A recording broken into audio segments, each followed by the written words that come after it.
I love April Fools. I'll tell you a funny story, too. Yeah. Don't worry. If you crack up, that's when I lose it. Okay. Okay. Don't worry. Okay. Usted es un hombre...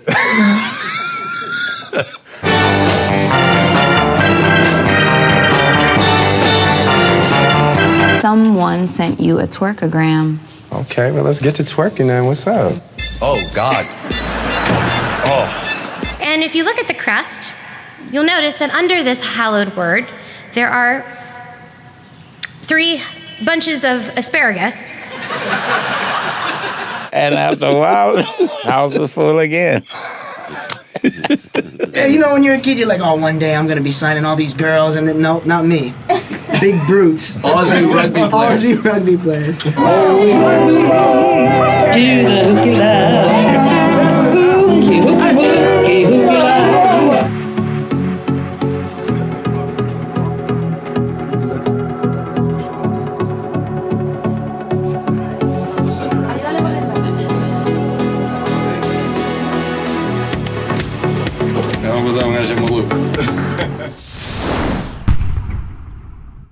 I love April Fools, but the thing about it is I love doing, but my April Fools runs the entire year. I see, yes. So I'm for similar. Example, because it's like April Fools, everyone's expecting it. So this past, around Christmas time, we were getting ready to make a big announcement for a movie, and I called my agent. I was overseas, and I called my agent, Brad Slater. I woke him up in the middle of the night, and I was like, hey, man, I got to talk to you. He's like, what's going on? What's wrong? I said, I don't know how it happened, but my cousin, who was on tour with us, I said, just got busted with prostitutes, and my name is attached to it now, and it's all getting ready to hit the press. He started freaking out. I was like, Brad, are you okay? He was getting emotional. Oh my God, what are we gonna do? Okay, hold on. And he goes, I'm gonna be calm in the pocket. I'm thinking about this, hold on. And I was like, I don't know what to do. I think there's multiple prostitutes with this thing. There's a whole ring over here. It's unbelievable. Had him going and going and going, and finally, I was like, oh, Brad. He's like, what? I was like, December Fool!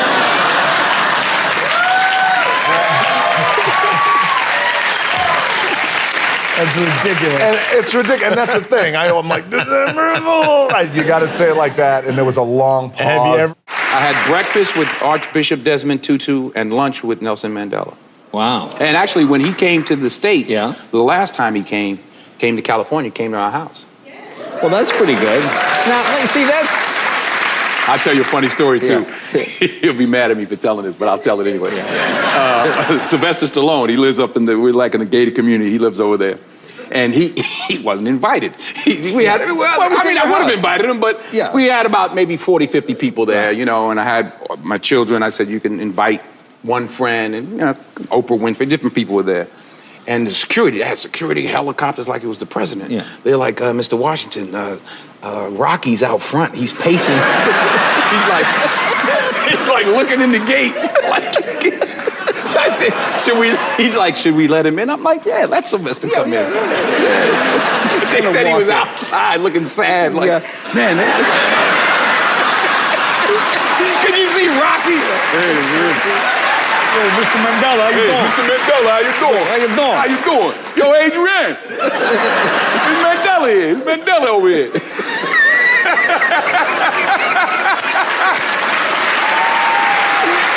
Do you train really hard in the off season? Can you give me any tips, anything you can talk about? Oh, it's all talent. I don't work. I just sit on the couch. You thought you had something going, right? That you were one of those, like with Lendl, that, you know, made us generation work hard. Not with me, anyway. I didn't get inspired. No. All I do is really just take care of the kids, you know. I won't say no if Andy Murray decides now, all right, he's a nice guy, Rog, he's a father, and let's...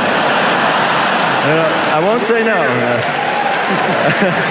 But I know that he'd like to win the first for British tennis since, 150,000 years, so... I'm just happy waking up in the morning and feeling not like an old man, so that's very positive. Felt like that. You're looking right at me when you say that. Thanks, buddy. Appreciate that. You're not that old. A little bit old. How's he hitting him? He warmed me up. And? I won. So, very well. I still think The interview was great, but then I needed Roger to stick around so I could ask a few questions in Spanish for a CNN en Español program. You don't have to do anything. I'm just going to read out some questions in Spanish. Just a couple of questions while you're in shot. Okay. And I don't need to answer them. No, you don't need to answer them at all. Here we go. Usted es un hombre récord. Okay. That's good. This is tough. Thanks, I tell you. Thanks, I appreciate that. You don't have to look at me. You can look right by me. That'll be just great. No, it's okay. I can keep going even if you're smiling. I'll keep going. Don't worry. If you crack up, that's when I lose it. Okay. Okay. Don't worry. Okay. Usted es un hombre. Since this is for Latin America, maybe I can undo what we're about to do. Maybe that's good with them. All right.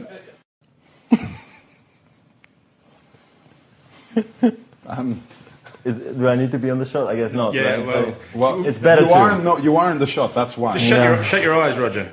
Don't look at him. Yeah, you don't have to. Like, it's just the back of your head. So. Can I shut my eyes? You shut your eyes. You shut your eyes. All right. All right. 3, 2. I can't believe he's closing his eyes. This is hilarious. I've never asked someone a question when they're closing their eyes. And after I dump this bucket of ice on my head, I get to nominate 3 new people to challenge. So I'm going to challenge Bill Gates, my partner at Facebook, Sheryl Sandberg, and Netflix's founder and CEO, Reed Hastings.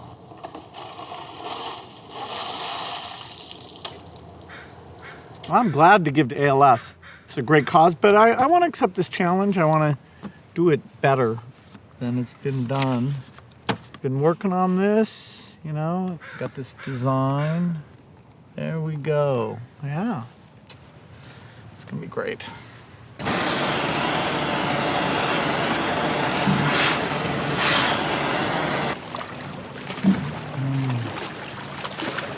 I'm here to join the people bringing attention to Lou Gehrig's disease by taking the ALS Ice Bucket Challenge.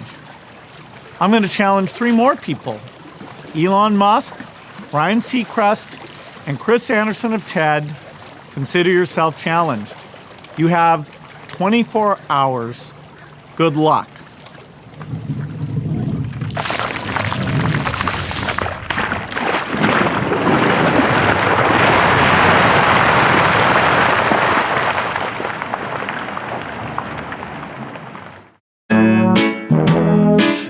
Let me tell you about my best friend. He's a warm-hearted person who loved me till the end. Now, people, let me tell you about my best friend. He's a one-boy, cuddly toy, my up, my down, my pride and joy. People, let me tell you about him. It's so much fun, whether we're walking man to man or whether we're walking sun to sun, 'cause he's my best friend.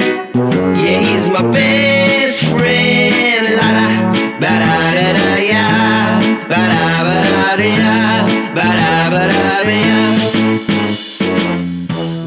Is it true that you can leap over a chair from a standing position? It depends on the size of the chair. I'll cheat a little bit. Yes!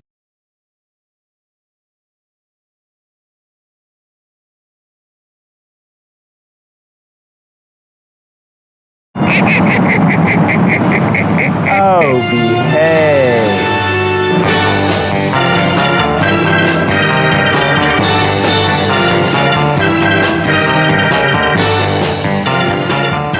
Gentlemen, the movie is testing through the roof. We're gonna have ourselves a hit, right? I just want to say, it's all thanks to this guy, man. I love working with you, man, straight up. You know, when we started this movie, you and I were co-stars. Now you're my brother. All we need now is a title. Okay, well, I mean, best to keep it simple, no? It's like Drake and Blake. Yeah, the people in it, we could call it. Yeah, maybe, but I also like Blake and Drake. Yeah. Blake and Drake. And then you're both my girlfriend. Yeah. Do we love Blake and Drake, though? Or do we like genuinely love Drake and Blake, like right when you hear it? Why don't we just take the beginning of my name and the end of your name and just Blake, bam, Blake, bam, done, Blake, bam, bam, bam, bam, bam. Combined, just comes right together. Yeah. It just gets like, it's like hard to say, you know? It's like Blake and Drake. But it's like Drake and Blake, Drake and Blake. Hey, guys, hey, you know what? Hey, we have a week to make this decision. I mean, I'm sure something will happen to make Blake change his mind. Oh, something's gonna happen. Something's gonna happen. It's on. Hey, cutie. Hey. Someone sent you a twerkogram. Okay, well, let's get to twerking then. What's up? Oh, God. Oh. Blake. Wait, I thought this was a car commercial. Just give it up. Slates up, please. And action. There you go. It's a great day. Everyone's happy. And look back. Look at the horizon. Look at your career. Look what you've become. Who cut his hair for this? That's what I want to know. All right, once the anesthesia kicks in, we will be removing the patient's appendix. But first, there's donuts in the kitchen, guys. What? Oh my God, you're the surgeon? Oh, I'm not the surgeon. He is. Yo, man. Breezy! The internet has killed you for doing too much flapping. How do you respond to your critics? I would like to say, as Blake Griffin, that I love flopping. You know, I mean, there's so much demanded of me that, you know, a lot of the time it's just better for me to fall down and take a little rest. Hey, what's up, everybody? I'm Drake, and this message goes out to all of my fans. You. I really don't have much integrity. They try to get me to do the NBA Cares commercials, and I always kindly decline. You decline the NBA Cares commercials? I'm not really. I'm just not into children. All right. Let me lay it down. This is the new sound of Drake right here. Ski bop, shadoo bop, bop, bop, bop, bop. I am Drake, and I like you, girl. I think a lot of people are extremely confused about my face. I kind of look like a black guy that jumped into a pit of Cheetos and just laid there for like 10 days and then popped up. I tell people I'm half black, but really, I don't know. Do you know what team has the most white players? Because that's probably where I want to go. I'm not sure you're going to have a career after this. And let's print that. I like it a lot. I think that's going to be great. I think it's really going to up my street cred. So what do you think Donald Sterling's message was? That not all people are equal, and I agree with it. I'm actually glad this is being filmed. Anyway, I'm Blake Griffin, part of the dominant white race, and I would just like to let... So, even though I have no idea why I was asked to speak here today, I prepared this speech very carefully, the way that any good Dartmouth-educated graduate would. I drank a 40 of Jägermeister. Then I called my dad to see if he would get me out of it. He's here today. He could not get me out of it. So I tried to hire a college freshman to write it for me in exchange for a $200 gift card to Newbury Comics. That didn't work out. Finally, seeing that I absolutely had to do this and couldn't get out of it, rolled up my sleeves, sat down at my computer, and tried to buy a commencement address off of movingcommencementspeeches.com. Okay. My credit card was declined, so I had to write the thing myself, and here we are today. There are many, many distinguished speakers who have spoken here today. I am sharing the stage with Preet Bharara, U.S. Attorney for the Southern District of New York. We've heard what a great guy he is. In 2012, he was named by Time magazine as one of the 100 most influential people in the world, which apparently they're just giving out. According to Time, he has battled terrorism as evidenced by his conviction of the Times Square bomber. He's crippled international arms dealers, drug traffickers, and dealt with financial fraud. Clearly, Harvard wanted you to see the full range of what India can produce here. Mr. Bharara fights finance criminals and terrorism. I meet handsome men in cute and unusual ways on television. And next season, my character might get a pet puppy. So, is one more important than the other? Who can say? The real reason I am here is, as Connie said, I am obsessed with justice. Not so much with the law, but with justice. Actually, in my mind, law is that pesky thing that often gets in the way of justice. I believe in the Clint Eastwood school of the law. An eye for an eye? I don't think so. That solves nothing. You take my eye, I take your life, my friend. Okay? In a duel, Aaron Burr style. I don't want your stupid eye. For what, my eye collection? You're dead. Okay? Yes, duels are the first thing that you learn when you enter my graduate program, the Harvard School of Vengeance. But that, again, that is not what I came here to talk to you about. That's for the reception after. We can talk about that more. The Harvard Law School crest, which you can see in front of you, is has the word veritas, which means truth in Latin. I know this because though I have been known as Mindy my whole life, my first name is actually Vera, which also means truth. It's true, it's actually too boring to make that fact up. And if you look at the crest, you'll notice that under this hallowed word, there are 3 bunches of asparagus. Because asparagus is the tallest and the proudest of the vegetables. The pillar of the vegetable kingdom, and it's like the okay, that is not asparagus. That is wheat. Which makes also not a ton of sense either. Okay, well, that was like 3 pages of my speech. Nope, okay, that's a callback to asparagus. I have this really funny run about hollandaise. You'll never get to hear that. You know, this isn't going anywhere. I'm gonna move past trying to make sense of your crest, which makes no sense. So I was going to Montgomery to play. Called the promoter. I said, I'm broke down. I said, I don't know how long it's gonna take to fix it. And it was about 2:30, 3 o'clock in the evening then. I said, but I'm pretty sure that we'll be late when we get there. He said, that's all right, B, come on up. I said, now you sure? He said, yeah, come on up. So sure enough, we were late when the bus got ready and we went on up there. When we got there, we had something you call you don't hear much about them today, omries. You remember we used to play a lot of those, omries.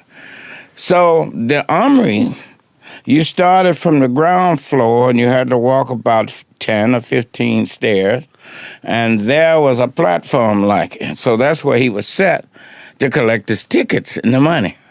And then you go about 10 or 15 more floors, and there's the dance hall. Okay. So when I got there, I said, well, we made it. He said, yeah, but you can turn around and go back now because I ain't going to pay you. I said, but I called you and told you. He said, yeah, but I didn't think you're going to be this late. I said, but I didn't say how late. I just told you we're going to be late. He said, well, I ain't going to pay you. He said, you can turn around and go back. I said, well, since I'm here, I have a thing about being late. I have a thing about, standing up to people. I said, let me go on up and play. He said, okay, you can go on up if you want to, but I ain't going to pay you. I said, okay. So we went on upstairs. Boy, and we got on the dance floor, and it was just, the people looked like they packed in there. Boy, I sure would like to have some of that money. So we got up there, and we started playing, and the people, you couldn't buy liquor, but you could carry what they call a brown bagging? Yeah. Carry your bottle with you. Or at the armory, they had places where you could keep your bottle, Yeah. You go, boy, we got to playing, and people started drinking their Yaki Dock, and everything was going good. So after I played about 2 or 3 pieces, and everybody was fired up, man. I said, ladies and gentlemen, so, this is old B, and I never stood you up. No, B, you always come in time. Yeah.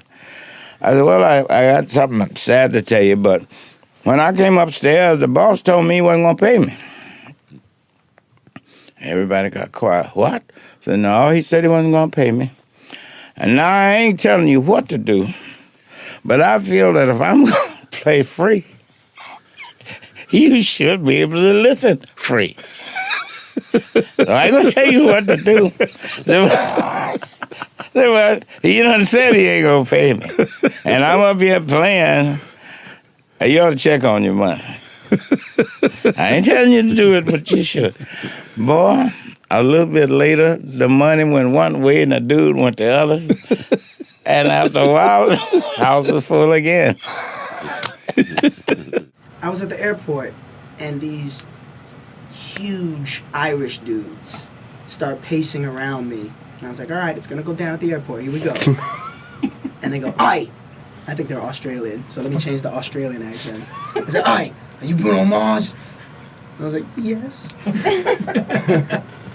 They said, could you sign on forearms? So they busted out a Sharpie, and I'm signing these, like, rugby players' forearms. They're like, yo, that Billionaire song, you're a legend. You're a legend. Oh, that's so great. Oh, my God, signing. Any signed any other body parts? No, thank God. Looking forward to that. Yeah, you know, when you're a kid, you're like, oh, one day I'm going to be signing all these girls, and then, no, not me. Big brutes. Aussie rugby players. Aussie rugby players. You know, I try to be an artist. I moved up to California to be an artist, so I'm writing these songs, and they're all for me. Never wanted to be a producer, never thought about writing with other people, for other people. So I'm writing this song for me. I got approached by a label that heard one of these songs, and they said, look, we want this song for another artist. We don't want, we don't want to sign you. We want to take your song and give it to another artist. And at the time, I was working with Cara for the first time. And, as a songwriter, she's written, so many hits. And I talked to her and I said, Cara, look, I don't know what to do. I really want to be an artist. They want my music. This is my music. This is my art. She looks at me and she says, stop being a bitch. She says, no one knows who the hell you are. Yeah. You have no story. Sell your freaking song. What is it, the last song you're ever going to write? You I was like, Jesus, Cara. And so you did. And I did, and that paid my rent. And that got me to stay up here and got me, So I owe a lot to Cara DiAguardi. And the writing credits that you are mounting since then, she's dead right. Yeah, thank you, Cara, for calling me a bitch. In 1983, when we hit the 8%, I don't know that I've ever told this story before, but Sam Walton came down to my office and he said, do you think anybody in the company remembers that I promised to do the Who if we made 8%? And I said, everybody in the company remembers that. And he says, well, you got me into it, so you arrange it and don't screw it up. And left. Well, I had a trip that I had to make to New York. And so we got up there and we staged this thing, and there was press from everywhere. This is so ridiculous, but I've tried for 3 months. Well, I've thought for 2 months that it would actually happen. But our numbers were just barely 8% pre-tax, 8.04. And everyone in the company said, Mr. Walton, you've got to perform. We did it, now you do it. Okay, you ready? Yeah. All right. This is going to be terrible. Grab him by the hand. And I'll never do it again. I'll never challenge our folks again. Right. Okay, never say never. Okay.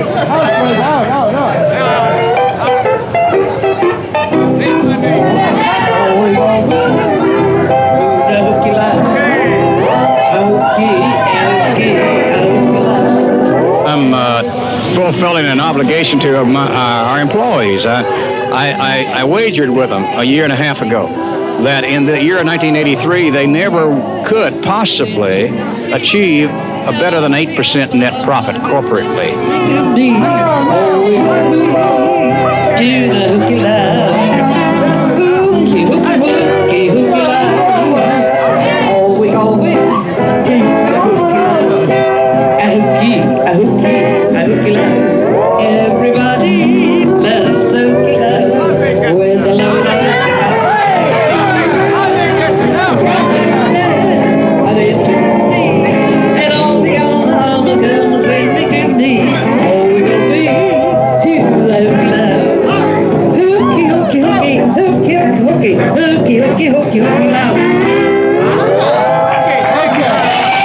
Okay, give me a W. Give me an A.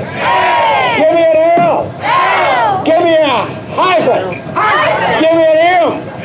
Give me an A. Give me an R. T. And what does it spell? We know it's number 1.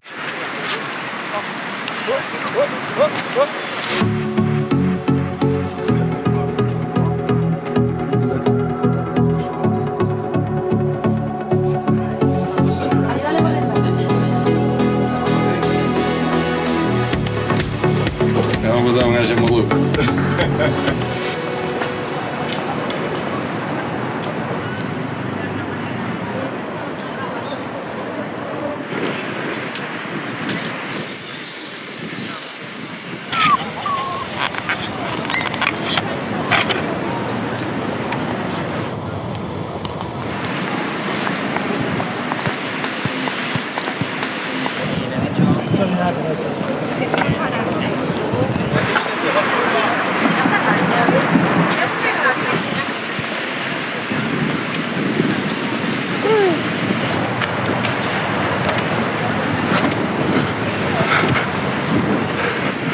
Señora, un toque, un toque.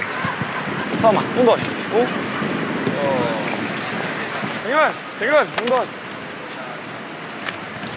Más o menos.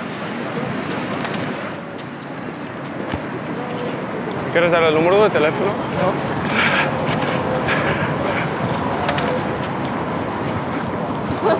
Un caño. ¡Uy!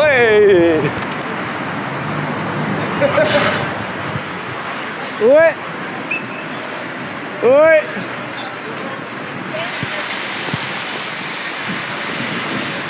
¡Uy!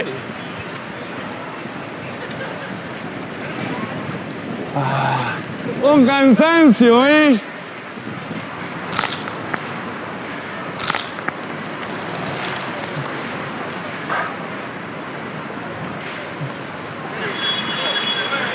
Ya, ajá, un dos.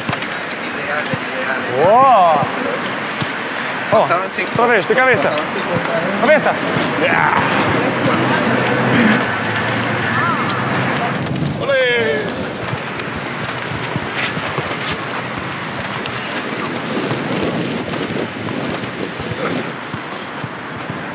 Opa.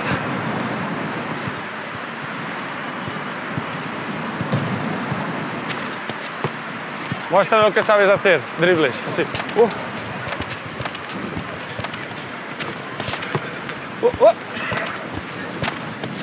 Toma, toma. Ah, bien. Muy bien. Digo, un minuto. ¿Cómo te llamas? Nicolás.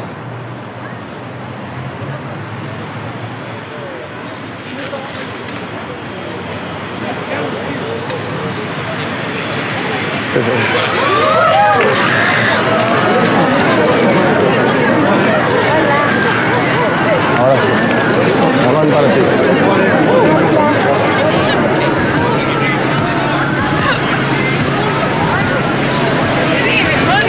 Mira que cristiano, mira que cristiano.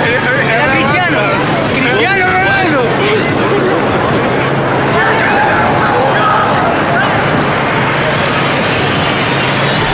Thank you so much for watching. I don't think we as entrepreneurs often have enough fun in our business. I know we're focused so much about our big goal and where we want to go and the stress of maintaining the business and getting customers and keeping the lights on. But I think it's important to have fun in your business on a regular basis. And it was fun for me to put together this series of clips. So hopefully you guys have some fun. I'd love to know what you think if you want to leave a comment below. I'd also love to know, how do you have fun in your business? What do you do to keep it fun? Leave the comment below. I will join in the discussion. Thank you guys so much for watching. Continue to believe, and I'll see you soon.